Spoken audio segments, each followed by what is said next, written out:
જૂન 2026નો આ મહિનો વૃષભ રાશિના મારા વહાલા ભાઈઓ અને બહેનો માટે ખૂબ જ મહત્વપૂર્ણ સાબિત થવાનો છે. ધર્મલોક ચેનલમાં આપ સૌ હૃદયપૂર્વક સ્વાગત છે. જીવનમાં આગળ વધવા માટે અને મોટી સફળતા મેળવવા માટે પ્રેરણા માત્ર થોડા દિવસો માટે જ સાથ આપે છે, પરંતુ જીવનભર જે શક્તિ આપણને આગળ વધારે છે અને હંમેશા ઊંચાઈ પર ટકાવી રાખે છે તે છે આપણું અનુશાસન. જ્યારે આપણે નિયમિતતા અને શિસ્ત સાથે કામ કરીએ છીએ ત્યારે આપણું નસીબ પણ આપોઆપ બદલાવા લાગે છે. આ મહિનાની ગ્રહદશા આપણા જીવનના દરેક પાસા પર ખૂબ ઊંડી અને સકારાત્મક અસર છોડવા જઈ રહી છે, કારણ કે જૂન મહિનાની શરૂઆતમાં જ દેવગુરુ બૃહસ્પતિ કર્ક રાશિમાં પ્રવેશ કરીને ઉચ્ચના થવા જઈ રહ્યા છે. જ્યારે પણ દેવગુરુ આટલી મજબૂત સ્થિતિમાં આવે છે ત્યારે આખા બ્રહ્માંડની ઊર્જા બદલાઈ જાય છે અને તેની સીધી અસર તમારી રાશિ પર પડવાની છે.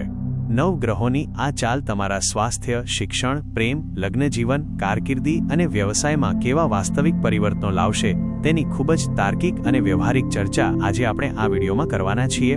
ગ્રહોની ગોચર સ્થિતિ પર નજર કરીએ તો આ સમયે સૂર્યદેવ તમારા પ્રથમ ભાવમાં એટલે કે લગ્ન ભાવમાં બિરાજમાન છે, જ્યારે ધન અને વાણીના બીજા ભાવમાં બુધ અને શુક્રની યુતિ બનેલી છે. ત્રીજા પરાક્રમ ભાવમાં દેવગુરુ બૃહસ્પતિ બિરાજશે, સુખના ચોથા ભાવમાં કેતુ, કર્મક્ષેત્રના 10મા ભાવમાં રાહુ, લાભના 11મા ભાવમાં શનિદેવ અને 12મા વ્યય ભાવમાં મંગળ ગ્રહ બિરાજમાન છે. આ ગ્રહસ્થિતિ તમારા રોજિંદા જીવનને કઈ રીતે પ્રભાવિત કરશે તેને આપણે ખૂબ જ સરળતાથી અને ઊંડાણપૂર્વક સમજીએ. સૌપ્રથમ વાત કરીએ તમારા સ્વાસ્થ્ય અને શરીરની ઊર્જા વિશે. કુંડળીનો પ્રથમ ભાવ એ આપણા સ્વાસ્થ્ય અને વ્યક્તિત્વનો અરીસો છે અને તેના સ્વામી શુક્રદેવ તમારા બીજા ભાવમાં બુધ ગ્રહ સાથે બેઠા છે. આ જોડાણ દર્શાવે છે કે જૂન મહિનામાં તમારી રોગપ્રતિકારક શક્તિ ઘણી સારી રહેશે અને તમે અંદરથી ઊર્જાવાન અનુભવ કરશો. જો કે આ ગોચરમાં જ્યારે 20 જૂન પછી શુક્ર અને બુધ બંને તમારા ત્રીજા ભાવમાં પ્રવેશ કરશે ત્યારે તમારે તમારી દિનચર્યામાં થોડો ફેરફાર કરવો પડશે. આ સમય દરમિયાન જો તમે લાંબી મુસાફરી કરી રહ્યા હોવ અથવા બહારનું ખાવા પીવાના શોખીન હોવ તો પેટને લગતી નાની મોટી સમસ્યાઓ જેમ કે અપચો, ગેસ કે કબજિયાતનો સામનો કરવો પડી શકે છે. આ સિવાય ખાસ કરીને 15 જૂન પહેલાના સમયગાળામાં સૂર્યના પ્રભાવને લીધે સ્વભાવમાં થોડી આક્રમકતા અથવા ગુસ્સો વધી શકે છે. વગર વિચારે નાની વાતોમાં મગજ ગરમ કરવાથી તમારી માનસિક શાંતિ હણાશે અને માથાનો દુખાવો પણ વધી શકે છે. તેથી તમારે માત્ર તમારા ગુસ્સા પર નિયંત્રણ રાખવાનું છે અને સવારના સમયે પૂરતું પાણી પીવાની આદત રાખવી પડશે. બાકી આખો મહિનો શારીરિક દ્રષ્ટિએ ઘણો સારો અને શાંતિપૂર્ણ દેખાઈ રહ્યો છે. હવે વાત કરીએ આપણા વિદ્યાર્થી મિત્રોના શિક્ષણ અને ભણતર વિશે. વિદ્યા અને બુદ્ધિનો 5મો ભાવ આપણા શિક્ષણ માટે જવાબદાર છે અને તેના સ્વામી બુધ ગ્રહ બીજા ભાવમાં પોતાની જ રાશિમાં ખૂબ જ બળવાન થઈને બેઠા છે. તેની સાથે જ તમારા રાશિ સ્વામી શુક્ર અને ભાગ્યના સ્વામી શનિદેવ પણ લાભ સ્થાનમાં બેસીને આ શિક્ષણના યોગોને વધુ મજબૂત બનાવી રહ્યા છે. તેથી 22 જૂન પહેલાનો સમય તમારા માટે સુવર્ણ તક સમાન છે.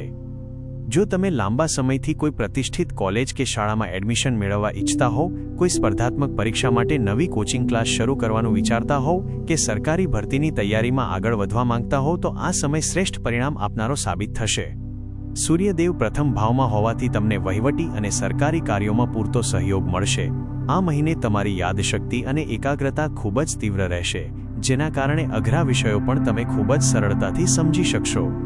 મહેનત કરવામાં આળસ ન કરતા, કારણ કે ગ્રહો સંપૂર્ણપણે તમારી પડખે ઊભા છે. આગળ વધીને વાત કરીએ તમારા પ્રેમ જીવન અને પરસ્પર સંબંધો વિશે. 5મો ભાવ જ આપણા પ્રેમ અને લાગણીઓનો પણ છે અને તેના સ્વામી બુધ જ્યારે શુક્ર સાથે યુતિ કરે છે ત્યારે તે પ્રેમ સંબંધોમાં મધુરતા અને નિકટતા વધારે છે.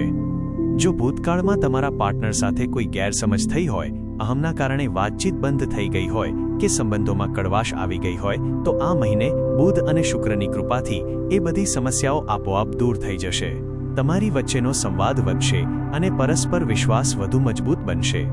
જો કે ગ્રહોની ચાલ મુજબ 8 જૂનથી લઈને 20 જૂન વચ્ચેના એ 12 દિવસો દરમિયાન તમારે થોડી સાવધાની રાખવી પડશે. આ સમયગાળામાં ત્રીજી વ્યક્તિની વાતોમાં આવીને કે નાની બાબતોનું મોટું સ્વરૂપ આપીને અંદરોઅંદર વિવાદ ન કરવો.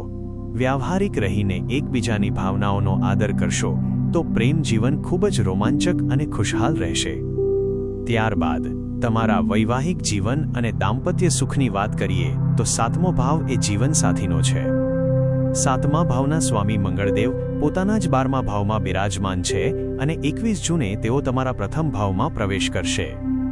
આ સ્થિતિ દર્શાવે છે કે આ મહિને તમારા જીવનસાથીના કરિયર કે વ્યવસાયમાં કોઈ મોટી પ્રગતિ થઈ શકે છે અથવા તેમના કાર્યક્ષેત્રમાં તેમની કોઈ મોટી સિદ્ધિની પ્રશંસા થઈ શકે છે. કામકાજના સિલસિલામાં કોઈ બિઝનેસ મીટિંગ માટે અથવા પરિવાર સાથે કોઈ ધાર્મિક કે લાંબી મુસાફરી પર જવાનો સુંદર યોગ બની રહ્યો છે. જીવનસાથી સાથે વિદેશ પ્રવાસ કે દૂરના સ્થળે ફરવા જવાની ઈચ્છા આ મહિને પૂરી થઈ શકે છે.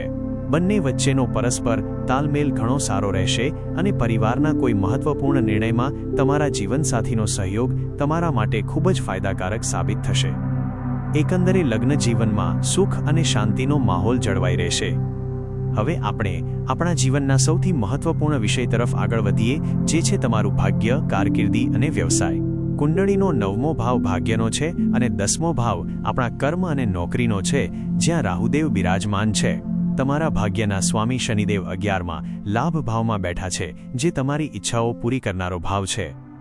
આ મહિનાની સૌથી મોટી વૈજ્ઞાનિક અને જ્યોતિષીય ઘટના એ છે કે 2 જૂનના રોજ દેવગુરુ બૃહસ્પતિ તમારા 3જા ભાવમાં આવી રહ્યા છે અને ત્યાંથી તેઓ પોતાની શુભ 7મી દ્રષ્ટિથી તમારા ભાગ્યભુવનને એટલે કે 9મા ભાવને જોશે. દેવગુરુની આ અમૃત સમાન દ્રષ્ટિ જ્યારે નસીબના ઘર પર પડે છે ત્યારે અટકેલા તમામ કાર્યો આપોઆપ ચાલવા લાગે છે. આ સાથે જ 8 જૂન પછી તમારી રાશિના સ્વામી શુક્ર અને બુધ પણ ભાગ્યભાવ સાથે જોડાણ બનાવશે. આનો અર્થ એ થયો કે જો તમે લાંબા સમયથી કોઈ નવું સાહસ શરૂ કરવાનું વિચારી રહ્યા હોવ, કોઈ મોટું રોકાણ કરવા માંગતા હોવ કે જીવનમાં કોઈ મોટો નિર્ણય લેવામાં અસમર્થ હતા, તો હવે અચકાશો નહીં. નસીબ પૂરેપૂરી તાકાતથી તમારી સાથે છે. બસ તમારે સાચી દિશામાં પગલું ભરવાનું છે. કારકિર્દીની દ્રષ્ટિએ જોઈએ તો અત્યાર સુધી તમારા મનમાં વગર કારણે જે એક અજ્ઞાત ભય કે ચિંતા રહેતી હતી કે નોકરીમાં કંઈક ખોટું થઈ જશે અથવા સહકર્મીઓ સાથે કોઈ વિવાદ થશે, તે બધો જ ડર હવે દૂર થઈ જશે. જ્યારે દેવગુરુ બૃહસ્પતિ 10મા ભાવના સ્વામી શનિદેવને જોશે ત્યારે તમારી અંદર અદ્ભુત પરિપક્વતા અને કામ પ્રત્યેની ગંભીરતા આવશે. છેલ્લા કેટલાક સમયથી જો તમે કામમાં આળસ અનુભવતા હતા અથવા ઓફિસ જવાનું મન નહોતું થતું, તો તે માનસિક સ્થિતિ બદલાશે અને તમે બમણી ઉર્જા સાથે કામ શરૂ કરશો. જે લોકો લાંબા સમયથી બેરોજગાર છે અથવા નવી નોકરીની શોધમાં છે, તેમના માટે 2 જૂન પછીનો સમય ખૂબ જ શ્રેષ્ઠ તકો લઈને આવી રહ્યો છે. જૂન મહિનામાં તમને મોટી કંપનીઓમાંથી ઇન્ટરવ્યૂ માટે કોલ આવી શકે છે અને તમારી પસંદગી થવાની સંભાવના પણ ઘણી વધારે છે. કાર્યસ્થળ પર અગાઉ જે રાજકારણ કે માનસિક તણાવ ચાલતો હતો, તેનાથી તમને કાયમી રાહત મળશે. 10મા ભાવમાં રાહુ હોવાને કારણે જે લોકો artificial intelligence, software engineering, digital marketing, computer technology અથવા એજન્સી લાઇન સાથે જોડાયેલા છે, તેમને આ મહિને અણધાર્યો મોટો આર્થિક લાભ અને નવી તકો મળી શકે છે. રાહુ અહીં તમને સ્માર્ટ વર્ક દ્વારા ઓછી મહેનતે વધુ સફળતા અપાવશે. વ્યવસાય એટલે કે બિઝનેસ કરનારા લોકો માટે પણ 22 જૂન પહેલાનો સમય અતિ ઉત્તમ છે. બજારમાં તમારી શાખ વધશે અને નવા ગ્રાહકો સાથે વેપારી સંબંધો મજબૂત થશે. જો કે વેપારના વિસ્તરણ પાછળ શરૂઆતમાં થોડો મોટો ખર્ચ થઈ શકે છે, જેના લીધે મનમાં થોડી ચિંતા રહેશે, પરંતુ આ ખર્ચ ભવિષ્યમાં તમને મોટો નફો કરાવી આપશે. આ અદ્ભુત મહિનાનો મહત્તમ લાભ લેવા માટે તમારે કેટલાક સરળ આધ્યાત્મિક ઉપાયો પણ અવશ્ય કરવા જોઈએ. દરરોજ નિયમિતપણે શુક્રના બીજ મંત્ર ઓમ દ્રામ દ્રીમ દ્રૌમ સહ શુક્રાય નમઃનો જાપ કરવો. ઘરમાં સવારે અને સાંજે હનુમાન ચાલીસાના પાઠ કરવા અને ગાયત્રી મંત્રની એક માળા અવશ્ય કરવી, જેથી માનસિક સકારાત્મકતા જળવાઈ રહે. સવારે ઉગતા સૂર્યનારાયણને તાંબાના પાત્રમાંથી જળ અર્પણ કરવું અને દર બુધવારે ગાય માતાને લીલું ઘાસ ખવડાવવું તેમજ વિઘ્નહર્તા ગણેશજીના ચરણોમાં દુર્વા અર્પણ કરવી. આ નાના ઉપાયો તમારા જીવનના તમામ વિઘ્નોને દૂર કરીને જૂન મહિનાને વધુ સફળ બનાવશે. જો તમને આ વિગતવાર અને સાચી માહિતી ગમી હોય તો આ વિડીયોને લાઇક કરજો, તમારા મિત્રો અને પરિવારજનો સાથે શેર કરજો અને આવી જ ગહન આધ્યાત્મિક અને વ્યવહારિક માહિતી મેળવવા માટે અમારી ચેનલ ધર્મલોક સાથે હંમેશા જોડાયેલા રહેજો. ચેનલને સબસ્ક્રાઇબ કરવાનું ભૂલતા નહીં અને કમેન્ટ બોક્સમાં તમારા વિચારો અવશ્ય જણાવજો. આપનો આખો મહિનો મંગલમય રહે તેવી પ્રાર્થના સાથે ધન્યવાદ અને જય શ્રી કૃષ્ણ.